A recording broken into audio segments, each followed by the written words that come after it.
Anaerobic respiration में क्या होगा, ग्लूकोज ब्रेकडाउन होगा अल्कोहल में, कार्बन डाइऑक्साइड या एनर्जी में।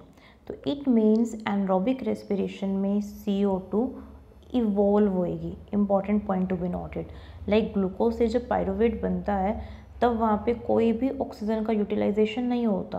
This is the common step between aerobic and as well as anaerobic respiration. Pyruvate से एल्डिहाइड बनेगा, वहाँ पे 2 मॉलिक्यूल ऑफ CO2 रिमूव होते हैं, और एल्डिहाइड जब इथेनॉल में कन्वर्ट हो रहा है इन एनारोबिक कंडीशन, तो हम क्या कहेंगे, एनारोबिक रेस्पिरेशन में CO2 इवॉल्व होता है, यूटिलाइज नहीं इवॉल्व होता है, और ऑक्सीजन का तो हम बात ही नहीं कर रहे हैं। नेक्स्ट इंपॉर्टेंट क्वेश्चन हमारे पास क्वेश्चन है, which of the following statement true false. तो मुझे जो स्टेटमेंट ट्रू है उनके बारे में बताना है एंड फर्स्ट स्टेटमेंट के बारे में बताना है। स्टेटमेंट ए है, the blood transport CO2 comparatively easy because of its higher solubility.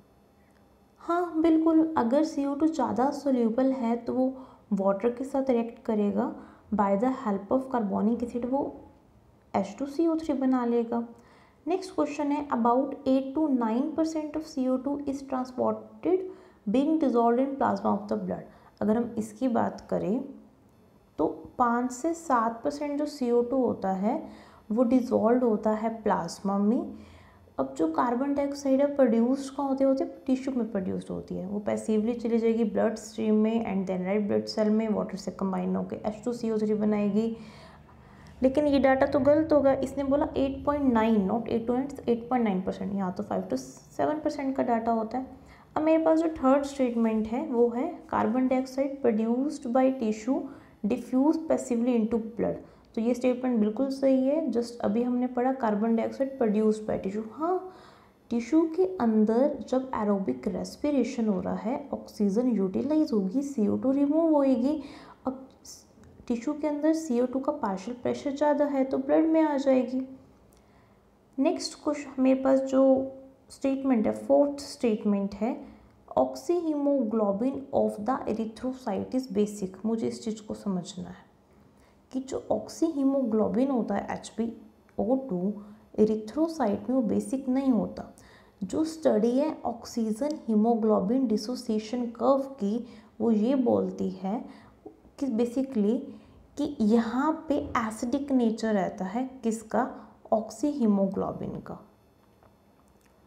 तो फोर्थ स्टेटमेंट गलत होगी, क्योंकि ऑक्सी हीमोग्लोबिन जो होता है एरिथ्रोसाइट में बेसिकली वो एसिडिक नेचर का होता है, मुझे कब बताता है।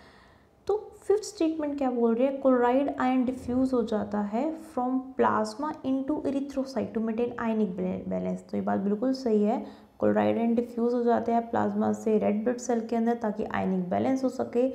जब bicarbonate ion HCO3 negative ion diffuse होते हैं RBC से प्लाज्मा में, तो इसको हम हैम्बर्गर शिफ्ट और क्लोराइड शिफ्ट भी बोलते हैं। तो एक बात मुझे क्या पता लगी, स्टेटमेंट ए बिल्कुल सही थी, CB और EB।